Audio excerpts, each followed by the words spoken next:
Oi, eu sou Marina Santelena e esse é o Estilo Possível.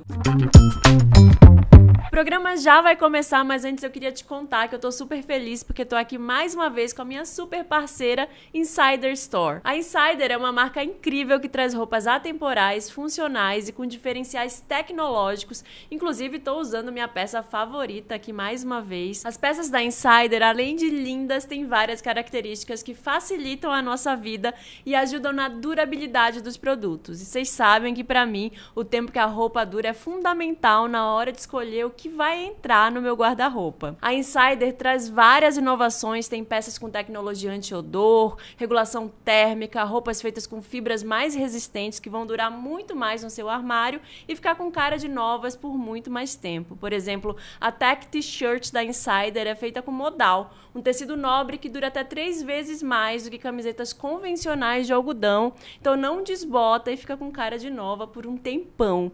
Eu amo, adoro toda essa tecnologia porque além de ter tudo isso que eu falei, as peças são mega confortáveis e elas também vão do tamanho PP ao XXGG. Essa aqui que eu tô usando é do tamanho M. E se você ficou interessado, eu vou deixar o QR Code na tela e o link que é insiderstore.com.br/estilo possível. Eu também vou deixar esse link aqui na descrição do episódio e também tem cupom de desconto só para você que é ouvinte do Estilo Possível. É só você usar Estilo Possível para garantir esse desconto na Insider Store. Aproveita! Quem decide o que eu vou vestir? Eu mesmo, claro, é isso que você vai responder, já até imagino. Mas será que é você mesmo quem decide o que você vai vestir? Mas quem é que escolhe o que vai estar na vitrine e, consequentemente, o que vai entrar no meu guarda-roupa? E o que influencia a gente a comprar uma determinada peça? Como que isso acontece? Quais são os nossos movimentos ali para que isso aconteça? Bom, tem algum tempo já que as tendências, via de regra, surgiam assim. O que acontecia nas passarelas era replicado nas revistas, era usado pelas celebridades e aí, na sequência, estava lá nas vitrines das marcas. Era um funil assim um pouco mais simples de se entender. Com a chegada das redes sociais, influenciadores e o crescimento da cultura pop, hoje a gente é bombardeado por informações o tempo inteiro. Toda hora aparece uma nova trend, uma nova estética, collabs, e aí a cada hora tem uma coisa dizendo pra gente o que a gente tem que comprar, e esse funil de influência ficou cada vez maior e mais pulverizado. E aí, com tanto estímulo, quando a gente, consumidor final, compra uma roupa, o quanto é realmente uma escolha pessoal e o quanto isso é o resultado dessas influências. E mais, quais são essas influências, né? Como é que elas chegam na gente? Como é que a gente é impactado por isso? Hoje eu tenho a maior alegria de conversar sobre esse assunto com a CEO das edições Globo Condé Nast, que é editora aqui do Brasil da publicação de moda mais importante do mundo, a revista Vogue, e também cuida de títulos como a revista Glamour e a revista GQ. Para me ajudar a responder a pergunta quem decide o que eu vou vestir, o Estilo Possível recebe hoje a jornalista Paula Majeste. Paula, estou muito feliz que você esteja aqui e muito feliz de receber uma mulher, né, tão poderosa que eu posso chamar pela alcunha de CEO. Bem-vinda aqui no Estilo Possível. Muito obrigada pelo convite. É um prazer estar aqui com uma conversa que é tão importante, né? Perguntas de milhões. Perguntas de milhões e que, assim, o importante é a gente pensar aqui que também não tem uma resposta única, né? Na moda é sempre meio, assim, você tem que olhar todos os lados da questão. Na moda e no mundo que a gente vive hoje, né? Uhum. Acho que nesse cenário contemporâneo, já entrando um pouco na resposta, né? Quem decide é a gente, em última análise. Mas depois de passar por quais processos, de ter quais escolhas à nossa disposição, né? Uhum. Eu acho que é para isso que a gente tem que olhar. Mas eu queria fazer um disclaimer, que eu acho que nunca a gente teve tanta liberdade, nunca a gente pôde olhar tão para além de tendências, né? Quanto no mundo de hoje, né? Uhum. Mas isso também não significa que não haja amarras e que não haja uma decisão que está tomada também a priori e que está colocada diante de nós. Uhum. Então, é um pouco mais complexo, né? A gente obviamente sabe que a moda, além de ser uma paixão, né, que, enfim, pica aí um monte de gente como nós, ela é uma indústria super importante, né, no mundo todo, inclusive aqui no Brasil, super relevante para a nossa economia, gera um monte de empregos para mulheres, é uma cadeia longa e é uma cadeia que está sendo toda repensada, né, à luz da sustentabilidade, à luz de todas as questões, né, de ESG, de governança, das coisas sociais e das coisas ambientais. Mas, assim, tendo dito isso, a gente sabe, então, que tem um a priori que vem para nós. Eu acho que tem uma passagem super legal no Diabo Veste Prada, que é até uma cena que aparece muito como meme aí nas redes sociais. Do azul. Do azul cerúleo. Para mim, esses dois cintos são iguais. Bom, eu ainda estou aprendendo sobre essa coisa. No entanto, o azul representa milhões de dólares e incontáveis trabalhos. E é meio cômico como você pensa que fez uma escolha que é exime da indústria da moda, quando, na verdade, está usando um suéter escolhido para você pelas pessoas desta sala de um monte de coisa. Né, que a personagem da Anne Hathaway acha que ela não liga pra moda e que ela tá ali usando um suéterzinho qualquer, quando na verdade aquela decisão já estava tomada há muito tempo, né? Porque ela escolheu entre provavelmente cores que já estavam pré-determinadas pela indústria, que começa o ciclo da moda com pesquisas que acontecem anos antes delas chegarem à vitrine de uma loja ou mesmo na lojinha de Instagram, que hoje é um grande lugar de consumo para nós, né? Então, a indústria da moda trabalha com pesquisas que começam antes, com fornecimento de materiais, né? Que tem, enfim, vem de vários lugares e tudo isso precisa de muita antecedência para acontecer, né? Então, as escolhas, elas existem, mas o que está disponível para a gente escolher já está dado.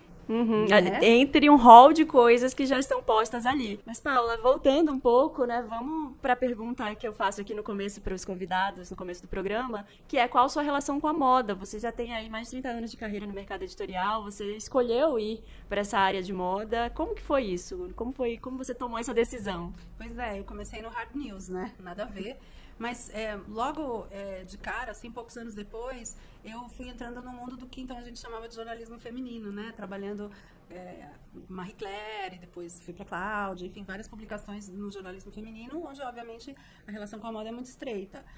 Antes disso também, claro que tem uma paixão pessoal pela moda, uma afinidade com esse tema, que é uma coisa que independe da minha carreira, eu sempre gostei, e de um jeito talvez que não seja muito default para todo mundo, né? Minha mãe costurava todas as nossas roupas, então a gente olhava juntas as coisas, a gente saía para comprar tecidos e a gente se divertia muito, né? Pensando nas coisas que a gente ia fazer, nas roupas que a gente ia usar. Então, era uma relação muito gostosa, muito lúdica com a moda, né? E que me permitiu conhecer um pouco essa feitura, né, das roupas, né? Minha mãe fazia os moldes, né? E tinha aquele olhar pro avesso, pro arremate das roupas, né? Enfim, é uma coisa que vem da minha família, né?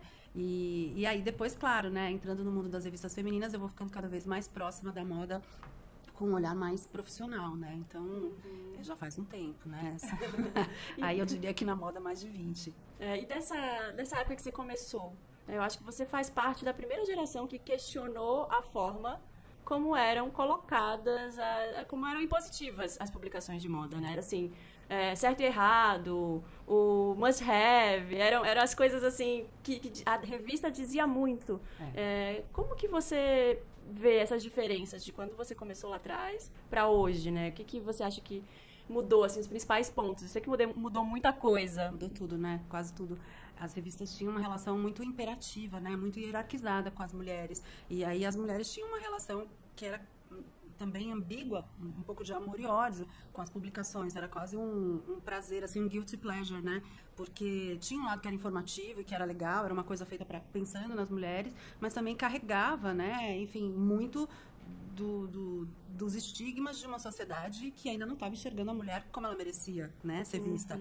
Então, muitos padrões de beleza e manchetes altamente impositivas, né, as peças que você tem que ter, as tendências que você precisa comprar agora, a dieta que você tem que começar a fazer agora para dar tempo de você chegar no verão com o seu corpo em dia, porque de outra maneira você não vai poder aproveitar o verão, você tem que acabar com a sua celulite, quais são os tratamentos que você tem que fazer. Então, era tudo muito impositivo mesmo, autoritário com a mulher, dando uma fórmula, uma receita para que ela conseguisse executar ali uma operação para chegar ao final encaixada dentro de uma expectativa social, né? E a gente, claro, né, eu venho de uma outra geração que já é fruto aí da revolução feminista e tal, então a gente olha para isso de um outro jeito e começa a pensar nessas imagens que a gente está publicando, nesses títulos que a gente está fazendo para essas reportagens, nessas pautas, e a gente vai começando a refletir um outro olhar para a mulher e um outro desejo, né, para as mulheres. Então, eu acho que hoje não conheço mais nenhuma revista feminina que publique peças que você tem que ter. Eu acho que a gente fala muito mais hoje sobre informar e trazer possibilidades para que as pessoas façam as próprias escolhas, simplesmente se inspirem, ainda que não comprem, do que de dizer que isso é o máximo hoje. Eu acho que isso não existe mais, né? Nossa, é muito... A gente ficava logo achando que estava errada, né? Isso aqui certo e errado. Tô errada, então. Peraí, que eu tô usando a roupa errada dessa estação. Não tô dentro da moda da estação. Né? Não sei se você lembra, eu lembro porque eu vivi isso, né? Anos, acho que 80, aquela coisa new wave toda, a gente usando cores cítricas, roxo fosforescente, verde fosforescente, laranja. Quem fica bem com isso, entendeu? E aí todo mundo aderiu e era o máximo e tal. Então, assim, não tinha muita reflexão, né, sobre o que isso diz pra mim, né? Será que eu gosto disso? Então, acho que teve muitas gerações usaram muitas coisas, não é nem que não ficava bem, é que não gostavam mesmo, né? E aí, eu tinha na minha carteira de identidade, a minha primeira carteira de identidade tinha uma foto dessa época. E eu fiquei super feliz quando eu consegui me livrar dela. Que bom, né? E aí, assim, quem que falava isso? Não teve alguma reunião, assim, na sua carreira que você falou, não, teve que bater o pé e dizer, não, isso aqui, gente, vamos mudar a forma como a gente tá aqui falando disso? Várias, mas assim, não é uma questão individual, eu acho assim, eu faço parte de uma geração de mulheres que ocupou posições de liderança em veículos importantes e que começou a fazer esse movimento, né? Eu acho que é um coletivo, assim, né? Então, a gente foi empurrando essas transformações. E transformações que depois foram ficando mais intensas, mais relevantes, à medida em que você tem nas redações, né, a entrada de pessoas mais diversas, né? A gente começa a ter meninas negras, repórteres, jornalistas, assim, que vêm de outros lugares, que trazem outras referências, que têm outros corpos, que têm outras peles, que têm outros cabelos. E tudo isso enriqueceu a discussão e foi redirecionando a pauta para um olhar mais inclusivo. É ideal hoje? Certamente não, a gente tem muito trabalho pela frente. Mas eu acho que eu tenho, assim, um orgulho que reflete uma certa descrença que eu tinha às tantas, mas que, assim, eu vivi para ver uma mudança que eu ajudei a provocar. Não sozinha, né? É isso, um grupo aí de pessoas e o avanço do feminismo, uma série de coisas. Mas, assim, lá atrás, quando eu comecei, não parecia possível que a gente fosse viver isso. Parecia que era uma coisa uma pauta que a gente ia ajudar a empurrar, mas que talvez eu não vivesse para ver essa transformação. Então talvez fosse uma coisa da próxima geração. Falei, talvez, assim, se eu tiver filhos, né? Na época eu não tinha nem certeza se eu ia ser mãe, se eu tiver filhos, talvez, né, minhas filhas vejam isso. Então eu acho bem satisfatório, assim, sabe? Olhar e falar, não, tem muito caminho pela frente, mas a gente também andou bastante. Sim, é conseguir ver esse avanço, né? Agora a pergunta do episódio, que é quem decide o que a gente vai vestir? Porque nesse momento que você fala assim, todo mundo vestindo New Wave, né, nos anos 80, tinha alguém, era assim, era a editora da Vogue América que decidia mesmo, que nem no filme Diabo Veste Prada, era desse jeito? E hoje é de outro jeito? Como que funciona isso? Eu acho que tudo era colocado de um jeito mais imperativo, acho que tudo era muito mais massivo também. Então, assim, a moda, né, quando você pensa num consumo mais massivo, numa produção em larga escala, ela gera estoque. Então, às tantas, a gente precisa estimular que esse estoque seja consumido, né? Então, assim, eu não estou dizendo que as revistas, as publicações, elas estavam a serviço disso, mas eu acho que é uma engrenagem, é todo um ecossistema, né? E eu acho também que era um mundo em que a comunicação se dava de um jeito diferente, de um jeito mais centralizado, as pessoas tinham menos acesso, né? Hoje a gente tem uma comunicação que é essencialmente descentralizada com a internet, né? Você pode ler a Vogue e outras publicações do gênero, mas você também pode seguir o perfil da Marina, você pode seguir o perfil pessoal da Paula e tantas outras pessoas e influenciadores e um monte de gente. Então, assim, você tem uma multiplicidade de fontes de informações que não necessariamente te levam numa mesma direção. No passado, eu acho que, assim, além dessas questões industriais que ditam muita coisa, né? A gente falou sobre a cadeia da moda, né? Eu acho que tinha também uma comunicação que acontecia de uma maneira mais centralizada e hierarquizada. E as pessoas se sentiam menos livres também num contexto social, que a gente também falou disso, né? Para expressar a sua individualidade e fazer escolhas um pouco fora do que se considerava ali o padrão ou a curva desenhada, né? Agora, hoje, ainda existe a questão da indústria, evidente. Existe uma produção em larga escala, existe um fast fashion, existe aí um estoque de coisas que as tantas talvez vire um esforço ali de venda, né? De criar uma tendência para acabar com isso. Mas isso é uma parte da história só hoje. Hoje a gente tem outros fatores também. A gente tem outros players aí. A gente tem gente produzindo com um olhar mais sustentável, com menos estoque, com estoque zero, sob demanda. A gente tem uma valorização do second hand, né? Então também que é um outro olhar, que eu acho que está um pouco fora dessa premissa de tendência, que é um olhar para coisas que têm um valor, que são uma herança, que tem um apelo diferente e que está muito conectado com uma nova geração que tem outros valores de consumo também, né? Então, tem outros fatores. E tem a história de muito das redes sociais, né? Que, assim, o quanto aquilo que a gente está vendo no nosso feed é uma tendência real ou aquilo é uma coisa que aparece só na sua bolha, né? Sim, a microtendência que se fala, né? Eu recebi aqui a Nathalie Neri, e ela fala muito sobre moda sustentável, sobre second hand e tudo. E a gente falou, cara, se eu fosse adolescente, hoje, eu ia ficar louca, porque parece que cada semana é uma nova coisa, é um novo produto. Você tem uma filha adolescente? Eu tenho uma filha adolescente e é muito interessante, para não dizer um pouco confuso também, o padrão de consumo, porque não vou dizer que ele não seja ditado por tendências, mas é bastante diferente do que a gente via no passado, eu acho. Eu acho que tem um lado que é muito mais consciente, que olha muito para second hand. E aí eu não estou falando de second hand de luxo, estou falando de second hand em geral. E bastante. Aí tem um pouco de consumo também de algumas coisas de fast fashion, mas é uma proporção bem pequena. Eu acho bem interessante isso. Consumo super digital também, tudo é comprado pela internet. E aí eu acho assim que a estética não tem muito a ver com uma tendência, tem muito mais a ver com grupos de comportamento, coisas que vêm das redes sociais, é outro rolê. Que são essas bolhas que você falou. Que são essas bolhas. E aí tem uns influenciadores específicos dessas bolhas, né? Que essas pessoas escolhem ali. Eu sempre uso o exemplo aqui da Hailey Bieber, porque é a grande difusora de tendências que aí vira... Quando ela tá usando uma maquiagem, já cria-se o nome, né? Exatamente. A maquiagem Strawberry Girl, Tomato Girl. É muito louco isso, né? E tava pensando também como os eventos históricos, como a pandemia que a gente viveu, influenciam nessas tendências, né? Como que você analisa isso, assim, esse impacto de um evento como a pandemia, guerras que a gente tá vendo, mudanças climáticas... Nessa indústria, né? No que a gente escolhe também comprar. Por exemplo, na pandemia eu vi que teve a disco. Todo mundo queria sair pra noite com a Dua Lipa e dançar a noite inteira, mas tava todo mundo trancado em casa. Então ficou todo mundo meio, queria um paetezinho na minha vida. Pois então eu acho que a tendência, o que a gente poderia chamar de tendência, ela começa a ser ditada por outras coisas, né? Eu acho que aí reações a esses momentos em que a gente é confrontado com situações super difíceis, que nem a pandemia, por exemplo, né? A gente viu as pessoas depois da pandemia num desejo enorme, né?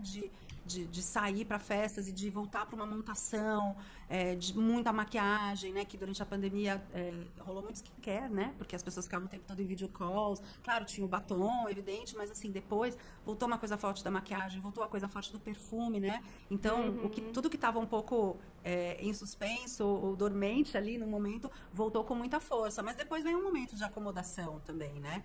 E eu acho que tinha também uma promessa ali que se fez durante a pandemia de que todo mundo ia ficar muito mais consciente, né? Com todo o consumo, porque a gente viu que a gente pode viver com muito menos, né? E a gente achou que a gente ia ficar com um resíduo dessa história na nossa vida, ou que a gente ia consumir de uma maneira mais responsável também, ou enfim, sustentável, né? Contribuindo mais para isso. E assim, não necessariamente, né? Eu acho que tem um resíduo? Tem um resíduo. Acho que tem uma reflexão, tem um comportamento diferente, sobretudo nas gerações mais novas, eu acho, que foram impactadas pela pandemia bem no começo desse ciclo, mas eu acho que os mais velhos talvez tenham voltado um pouquinho para o mesmo lugar, né? Será que o Quiet Luxury é isso? É assim, tipo, calma, a gente não vai também ficar aqui andando de disco o tempo inteiro, vamos voltar um pouco e ficar mais sóbrio. Então, a gente sabe que durante a pandemia, o luxo, e aqui no Brasil, inclusive, faturou muito. As lojas estavam fechadas, mas as pessoas estavam comprando pelo WhatsApp. E um consumo do luxo para ficar em casa, porque, teoricamente... Ninguém estava saindo. Não é? Então, há padrões e padrões, né? Eu acho que o Quiet Luxury... Mas, assim, você vê que as tendências ficam muito... o que a gente hoje, né, tá chamando de tendências, e que elas têm um ciclo muito menor, né, do que tinham antes. Até porque tem múltiplas fontes de informação e múltiplas origens dessas tendências, ou micro tendências. Então, tudo é muito rápido, tudo é muito rápido. E aí, tem um lado que pode ser legal, é que se é muito rápido... Não dá nem tempo de entrar numa produção tão massiva que vai gerar um desperdício tão grande, talvez, mas também gera sempre uma coisa nova que vem substituir a outra. Que pode ou não também contribuir para que as pessoas possam olhar para mais referências e aí sim decidir de tudo que está rolando, assim, o que eu gosto? Eu gosto da Tomato Girl, para falar de beleza, não de moda, mas enfim, nesse conjunto, né, da aparência. Eu gosto disso, eu quero aderir a isso, vou esperar a próxima, vou ficar na minha, vou ficar onde eu tô, vou esperar passar essa. Eu acho que tem um comportamento diferente também diante dessas tendências. Que pede um pouco de calma, talvez, né? E aí você tá à frente de revistas como a Vogue, que tá aí, a Vogue já existe há mais de 130 anos, né? Já fazem 50 anos de Vogue Brasil em 2025. Nossa, que legal. E é uma revista que influencia muita gente, que impacta muita gente, que pauta muita coisa importante. Mas nesse mundo de rapidez, é difícil, assim, como é que funciona isso? Como é que você consegue escolher ali o que vai ser colocado na revista editorialmente, né, pra tá dentro desse tempo, né, que é tão rápido que a gente tá falando aqui? Eu acho que a gente já não fala muito em tendência há um certo tempo, sabe? Eu acho que o time olha pra moda como muitas possibilidades, como... uma possibilidade de apresentar ali o trabalho de tanta gente talentosa que está aparecendo, né? E tantos talentos estabelecidos que estão fazendo coisas legais. Então, assim, eu acho também que faz um tempo, né, que a Vogue e outras publicações de moda mudaram esse olhar. Não é mais sobre ficar publicando tendências e aí todo mês tem tendência diferente a cada estação, né? Claro que a cada estação há coleções novas, mas essas coleções não necessariamente refletem uma tendência. Vamos, assim, Valentino fez lá uma coleção rosa, lembra do pink que ocupou todo mundo, assim. É uma tendência? Eu não chamaria exatamente de uma tendência. Foi uma onda que, né, levou um monte de gente junto, um monte de gente aderiu, usou e tal, mas assim, não foi para todo mundo. Não foi. Barbiecore foi uma super tendência puxada, né, por um movimento ali, o filme, toda uma história, mas assim... eu acho que é mais uma coisa comportamental que teve um super reflexo na moda do que dizer que, sabe, a indústria acompanhou isso e foi essa onda, evidentemente, né? Mas acho que foram poucos pontos em que a gente tem visto essas coisas tão grandiosas assim, né? Eu acho que a gente tem muito mais esse olhar hoje, as pessoas estão produzindo coisas muito diferentes, as marcas estão produzindo coisas muito diferentes. Há, sim, um denominador comum, mas você vê dentro de uma própria marca, de uma própria coleção, comprimentos muito diferentes. Então, você pega uma marca, ela faz um desfile e ela tem desde um super mini até um longo. Tem tudo. Aí tem uma coisa mais boa, mas também tem uma alfaiataria mais minimalista. Eu acho que as próprias coleções das marcas também, de muitas delas, não de todas, têm refletido um pouco esse olhar mais aberto de quem está consumindo moda e olhando para moda. Não é mais assim, agora todo mundo vai usar mini saia. Mini saia. Tem a micro saia, no caso, né? E tem também a midi, tem não sei o quê. Então, assim, tem uma diversidade também dentro de uma mesma coleção. Era justamente Tenho sentido isso nos últimos tempos e nos desfiles que eu vi recentemente agora nas coleções Cruise, sabe? Vem como blocos, sabe? Nos desfiles. E às vezes são coisas muito diferentes. Era justamente o que eu ia te perguntar, porque você é uma pessoa que viaja muito e que vai aos desfiles e que conhece as marcas e vai até lá, entendeu? O que está sendo feito.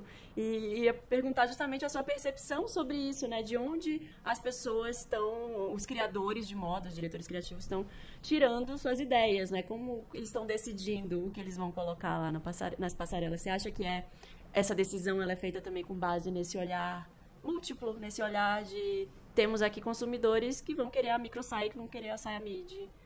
Eu acho que tem um pouco disso, sem dúvida. E, de novo, voltando para o fato da cadeia da moda, também a gente tem que olhar assim, a gente olha para o que tem disponível como matéria-prima. Né? O que a gente vai desenvolver para poder, então, ter os produtos que a gente imaginou. E também acho que tem um olhar reverso interessante de quais são as coisas que estão disponíveis e o que podemos fazer com ela, né? Eu acho que tem sempre esse jogo, né, entre essas duas possibilidades, mas assim, o que eu vejo muito nos desfiles internacionais tem um olhar para a história das marcas, para o acervo das marcas e como que isso é revisitado e atualizado. Todos estão em busca de um novo consumidor, né, de fidelizar um consumidor mais jovem que vai ser o seu cliente daqui a um tempo, né, começa hoje, mas enfim, esse é o cliente do futuro, né? Então tem esse olhar para trazer um público que ainda não está completamente na marca, mas que precisa vir, porque ele vai ser o público que vai sustentar essa marca no futuro próximo. Então tem todas essas questões que eu acho que os criadores hoje têm que usar, né? Como conciliar a herança de cada marca, né? De cada maison, de cada grife, com essa necessidade de trazer esse consumidor novo. E não à toa você vê as grandes marcas de luxo, né? Enfim, entrando com iniciativas de sustentabilidade, entrando com uma série de questões. Primeiro porque o mundo de hoje demanda isso, mas também porque este consumidor mais jovem, a gente sabe, né? A geração Z, que ela é muito conectada com esse consumo pautado pelos valores também, né? Então é importante trazer isso para a discussão, né? Eu tava lendo um livro que chama Hitmakers, que é Como Nascem as Tendências. Ele fala muito mais de mercado de cultura pop, de música, mas ele tem um trecho aqui sobre moda que eu achei muito bom, que tem a ver com essa sua fala agora, que ele fala que existe uma coisa na moda chamada a Lady Laver, que foi dita em homenagem ao a pessoa que escreveu isso, que é o James Laver, historiador de moda britânica, que diz: é chamado de indecente, algo que está 10 anos antes do seu tempo. É chamado de desavergonhado, algo que está 5 anos antes do seu tempo. Outré, né? Eu não falo francês, mas atrevido, né? É 1 ano antes do seu tempo. Inteligente, a moda atual. Démodé, 1 ano depois. Exato. Hediondo, 10 anos depois. Ridículo, 20 anos depois. Divertido, 30 anos depois. Estranhamente charmoso, 50. E ele vai assim até 150 anos, que é quando volta a ser belo de novo. Eu acho que faz muito sentido, mas eu mudaria os tempos aí. Porque eu acho que hoje a gente está muito mais acelerado, né, do que isso, assim. E eu não sei se existe uma moda atual. Existe uma moda atual que você diz assim, essa pessoa tá dentro dos padrões, já que a gente vive nesse mundo que tem tanta coisa. Antes só queria comentar que eu acho essa frase que você leu muito boa, porque ela dá conta de tudo isso que a gente falou, né, do second hand, né, em que momento ele vira um negócio, né, ele cabe de novo pra gente, em que momento aquelas peças parecem que não vão mais, em que momento elas viram altamente desejáveis de novo, né, então de uma certa maneira você tem todo o ciclo aí, né. Eu acho que, pra mim hoje, tá, pessoalmente falando, e eu acho que é muito o olhar que a gente tem tido na Vogue, assim, eu acho que o que é atual é quando a gente percebe que a pessoa tá muito confortável naquilo, mas é pra mim muito, sobretudo, assim, eu acho que quando eu olho pra você e falo assim, ela tá, nossa, que incrível, que estilo incrível, é quando é dela, quando você percebe que a pessoa tá confortável naquilo que ela tá vestindo. Quem me conhece sabe, assim, conforto acho que é a palavra que eu mais uso pra descrever moda, talvez mais que belo, eu use conforto, porque eu acho que quando eu tô com uma roupa que eu experimento muito, né? Eu acho que quanto mais velha eu vou ficando, mais à vontade eu vou ficando comigo mesma, mais serena vai ficando minha relação com a moda, mas também mais aventureira também, no certo sentido eu fico, porque eu fico mais confiante de experimentar coisas, né? Então, e aí às vezes eu experimento e me sinto bem e dá certo, e às vezes não, né? E pra mim o que dá certo e o que não dá certo tem muito a ver com o conforto. Quando eu me sinto tolhida ou me sinto esquisita, é porque eu não tô confortável naquela roupa, né? Que às vezes é uma roupa linda, inclusive, mas aí não funciona pra mim, né? Então, pra mim não tem tanto a ver com belo, tem mais a ver com isso, assim, que passa uma coisa relaxada e fluida e confortável naquilo que a pessoa tá vestindo, né? Eu acho que tem muitos jeitos de ser contemporâneo hoje, né? Eu acho que as gerações, tipo da minha filha que a gente estava comentando, né? Eles trazem de volta coisas que eu usei na minha adolescência de um outro jeito, né? E aí, assim, é contemporâneo para eles também. Então, são muitas possibilidades do que é contemporâneo hoje, né? Sim, e isso eu acho ótimo, assim, eu acho difícil porque é muita coisa, mas eu acho ótimo porque você tem muitas opções, né? Pensa uma coisa, tem uma série de marcas hoje que tem uma pegada meio vintage, assim, já reparou? Meio Já, retrô, já. são super contemporâneas. São. Né? Então, assim, eu acho que tem... Por isso que eu digo que hoje a gente nunca viveu um momento de tanta liberdade. Tem uma liberdade no olhar, ao menos, né? Que a gente pode construir um look super contemporâneo, ou uma grife, né? Uma coleção contemporânea, a partir de elementos que são um resgate do passado, né? A moda sempre fez isso, a moda é cíclica, e a moda reflete os momentos da sociedade. Então, assim, esse ciclo é o natural, né? Então, eu acho que é muito legal ver isso se refletir de uma maneira mais ampla, ter uma moda mais livre, porque ela reflete também uma sociedade que está com um olhar mais vasto e que também está caminhando para uma liberdade maior, né? Nossa, muito bom isso. E aí, assim, pra gente tentar traduzir pro ouvinte, alguém que tá ouvindo a gente, e falar, eu não sei me vestir, eu não tenho nenhuma relação com a moda, eu chego no shopping e compro a primeira coisa que eu vi, né? Como que você acha, assim, a pessoa entrou no shopping, ela viu a vitrine, aí ela gostou de uma peça, como que você acha que é o inconsciente, assim, que funciona o inconsciente da pessoa? Essa é uma pergunta já mais muito aberta, assim, pra gente ir aqui colocando nossas ideias. Sobre essa peça, né, em relação a essas influências, será que ela pensa, nossa, eu vi isso aqui na novela, ou eu vi isso aqui na Vogue, ou eu vi isso aqui na Hailey Bieber, e aí ela decide, é assim ainda que funciona, será? Segundo a neurociência, não, né? Segundo a neurociência, quando você toma uma decisão, na verdade, ela já está tomada. O que você está fazendo no momento da tomada da decisão é justificar racionalmente a decisão que já está tomada. Então, vamos tentar trazer isso para a escolha de uma peça de moda na vitrine, né? Então, assim, eu acho que é isso. Você já viu a novela, está meses seguindo aquela novela, tem aquela personagem que você gosta mais, que você acha que usa umas roupas legais, então você já está meio de olho nela. Aí tem aquelas influencers que você gosta, que você já segue, que você usaria, você fala, legal isso aqui, gostei disso aqui, né? Aí tem aquela influencer que lança a marca de moda dela também, que você olha e fala, gostei, não gostei e tal. Então, assim, muitas coisas já estão lá cozinhando, né, dentro de você, na sua cabeça, e construindo isso que você vai chamar de uma escolha depois, né? Enfim, as escolhas, elas já são determinadas por coisas que estão dadas. A gente acha que está escolhendo aqui, nesse momento, mas a escolha já estava aqui, ó.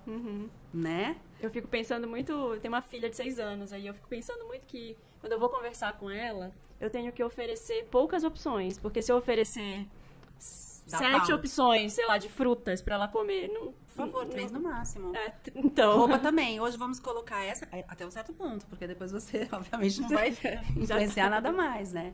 Mas, enfim, eu acho que tem isso. Tem o que ela viu na novela, tem o que ela viu nas redes sociais, tem o que ela viu as amigas usando. As amigas são grandes influenciadoras hoje também. Tem o que ela leu na Vogue. Claro, a gente produz imagens potentes, né? Então, assim, essas imagens estão lá, também estão nas redes sociais, porque também é um erro a gente hoje pensar em veículos, né, em revistas Vogue e tal, como apenas revistas impressas. Aliás, né, a maior parte do nosso negócio está em outras coisas hoje, né? A revista é super importante, né? É onde a gente produz um material ultra premium, um material, eu não vou chamar de atemporal, porque a Vogue, no caso, é uma revista mensal ainda, então a gente tem coisas acontecendo todo mês. Mas eles são atemporais, até porque eu te falei que a gente hoje não está aqui falando da tendência, a gente está falando de olhares, né? Então, esse mês a gente está olhando para como que a gente pode usar peças em tons naturais. Aí no outro mês a gente está falando de color blocking, não sei, entendeu? Tudo não necessariamente é uma tendência, é uma coisa que a gente precisa, né? A gente vai decupando as coisas que estão por aí. Eu gosto mais de falar de possibilidades do que de tendências hoje. Acho que é muito mais isso que a gente faz. Então, assim, você também viu a Vogue, você viu a novela, você viu a rede social, você viu a Vogue na rede social, né? Você viu um monte de coisas. E isso tudo já tá lá e já formou um pouco a tua opinião e molda o teu gosto também, né? E aí, quando você chega para escolher alguma coisa, você já tá direcionado para isso. Você já vai ali naquilo que tá dentro do seu subconsciente. E lembrando, dentro das opções que a cadeia da indústria também colocou à disposição ali, né? Bom, então a gente sabe, assim, que o desejo por uma peça vem desse subconsciente e muitas vezes não é só por causa da estética, né? Ele tem um valor agregado ali. Eu penso muito, antes de fazer a pauta, a gente estava falando sobre a influência do Kanye West, por exemplo, músico, né, todos os escândalos e a pessoa que ele se tornou, mas lá atrás, ele trazendo um olhar de moda, ele, o Virgil, ele foi estagiário de alguma casa de moda, que eu não me lembro agora exatamente, foi pra Itália trabalhar, e ia para os desfiles com aquela estética de misturar o luxo com a rua, né? Usar tênis. Então, assim, a gente começou a ver aí uma mistura de coisas, né? Uma collab de marcas de luxo com streetwear. A gente viu o Louis Vuitton fazendo tênis, né? A gente teve uma mudança no mercado aí. Esse é um ponto super importante pra gente falar, que eu acho que tem uma conversa já faz um tempo que eu acho que o que é importante hoje, quando a gente pensa nas marcas de luxo, que depois vai descer para todo mundo, que é esse contexto cultural, né? A gente fala sempre, a gente sabe que a moda é política, que a moda é reflexo do que a gente está vivendo na sociedade e tal, né? Do contexto, né? Enfim, porque, por exemplo, uma guerra, como a gente viveu lá atrás e que depois vem o New Look do Dior e sei lá o que vai acontecer na Ucrânia depois, né? Enfim, uma guerra, ela determina um contexto, ela determina uma circunstância, fornecimento de matéria-prima, o que as pessoas vão poder consumir depois, o que elas vão achar que é necessário, cria uma pandemia também, né? Então, tem uma coisa de rede de fornecedores e de processo produtivo, até mudanças emocionais e culturais, né? Que a gente tem que observar. Mas, assim, falando, assim, das marcas mais bacanas, das marcas de luxo, hoje já existe a marca como um hub de cultura, um hub de lifestyle. A gente não está vendendo só roupa, a gente está vendendo um lifestyle, né? Um estilo de vida, uma afinidade cultural, um jeito de estar no mundo. E a gente sabe que a moda também, a gente define uma moda como uma maneira da gente se expressar, né? E o que é um grande motivador para a forma como a gente se expressa? O nosso repertório cultural, né? E o estilo de vida que a gente tem ou que a gente quer ter. Então, assim, quando as grandes marcas se conectam profundamente com a cultura, com a arte, com o esporte e começam a gerar conteúdos também, né? Para além de roupas, conteúdos diversos em cima disso. Vou dar um exemplo. Se a gente pega Saint Laurent, que agora criou um hub cultural em Paris, né? Então, não é mais sobre você ir numa loja, comprar uma roupa, tomar um café, uma taça de champanhe. É muito mais sobre isso. Você vai ver livros, uma outra relação que você estabelece com essa marca. Então, eu acho que tem um pensamento que as grandes marcas, já de um tempo para cá, e cada vez mais daqui para frente, elas, mais do que tendências, é isso, é lifestyle e é uma pegada cultural. Toda marca bem-sucedida, ela vai deixar uma pegada cultural. A gente discute pegada de carbono, vamos discutir pegada cultural das marcas, né?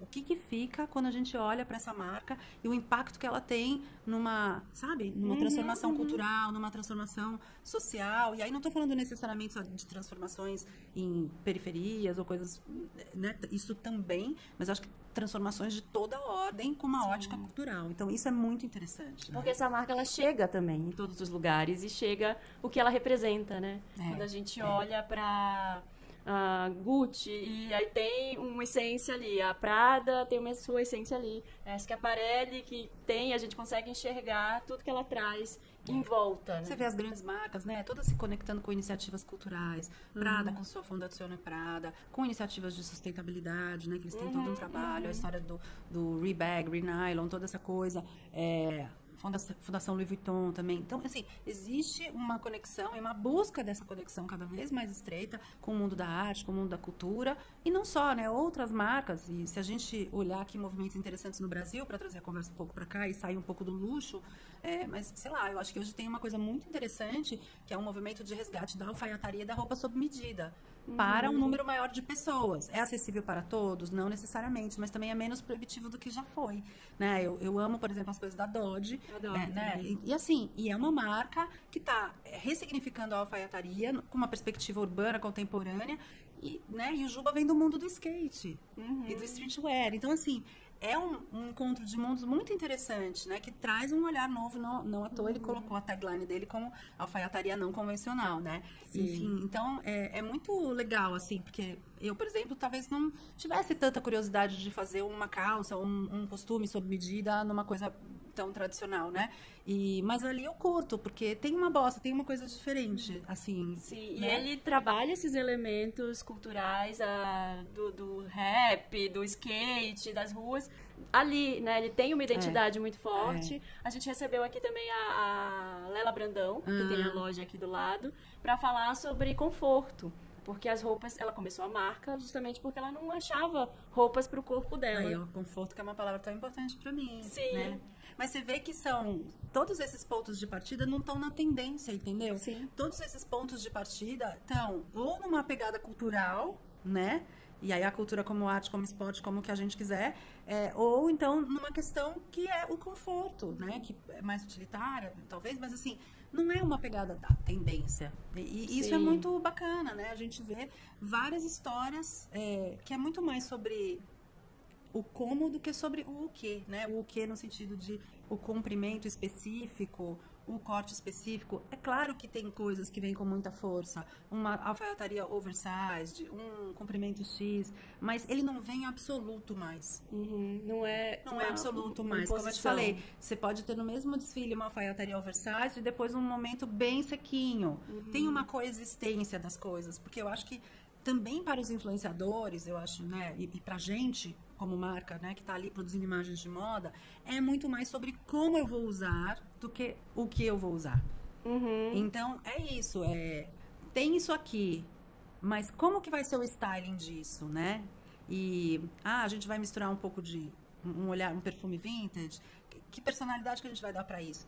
Tem múltiplas possibilidades para talvez a mesma peça ou até a mesma tendência, se a gente quiser usar esse termo do passado. Então, eu acho que tem mais possibilidades de construção que abrem para uma liberdade maior de escolha, ainda que os elementos da escolha sejam muitas vezes, né, um pouco pré-determinados ali, né? Eu acho sensacional você estar falando isso, porque você é CEO ali do conglomerado editorial, que tem vários títulos que influenciam as pessoas, não só nas escolhas de compra delas, mas em comportamento, em estilo de vida, em visão de mundo, né? É uma baita responsabilidade, né? Então, assim, te ver falando sobre isso de um jeito que que é pra todos, assim, que é tipo, cada um pode se encontrar ali dentro de cada estilo que está disponível no mercado, né? Como que você encara essa responsabilidade toda?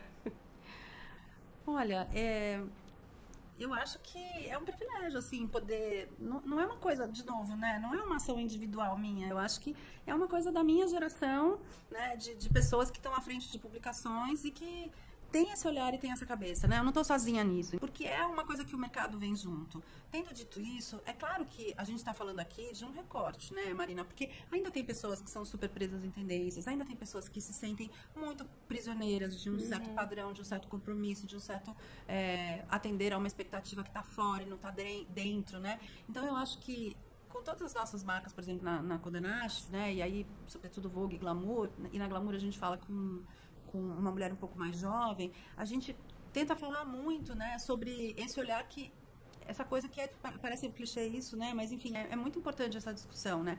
O padrão, ele sempre vai estar aí, no fundo. Sempre tem uma expectativa que é um olhar que está fora de você.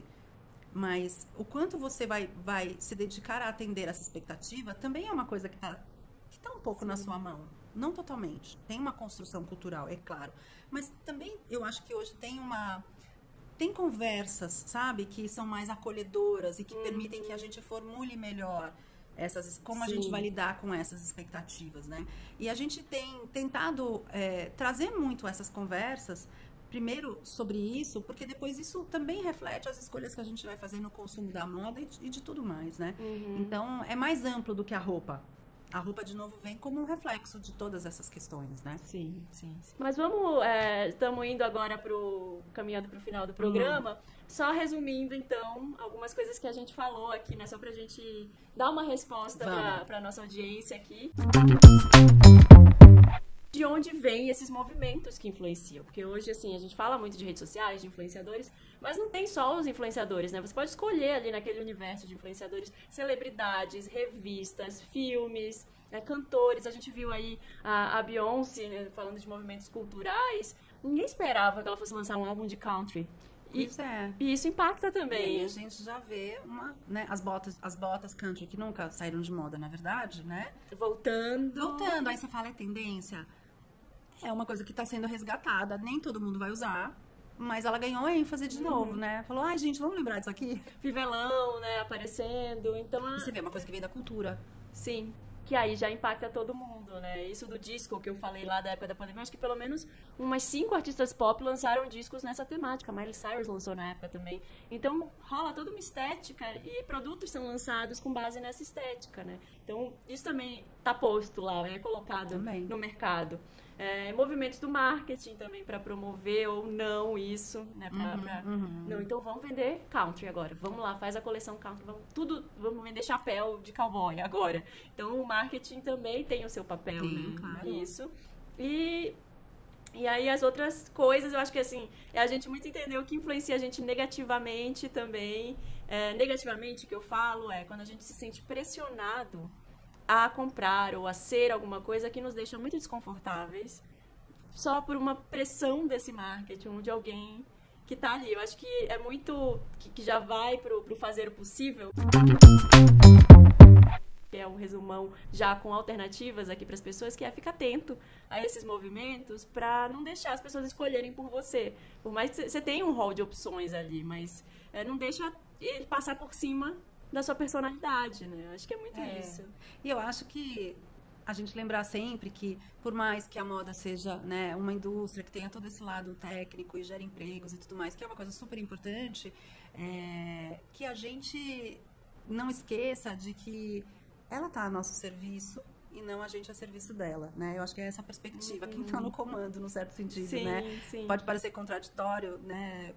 Em relação ao que a gente falou sobre escolhas, como elas já estão tomadas, mas eu acho que tem um ponto nosso muito importante, que é a gente se conhecer, a gente entender o que a gente gosta, o que a gente se sente confortável. E aí, conforto para mim é diferente do que é conforto para você, né?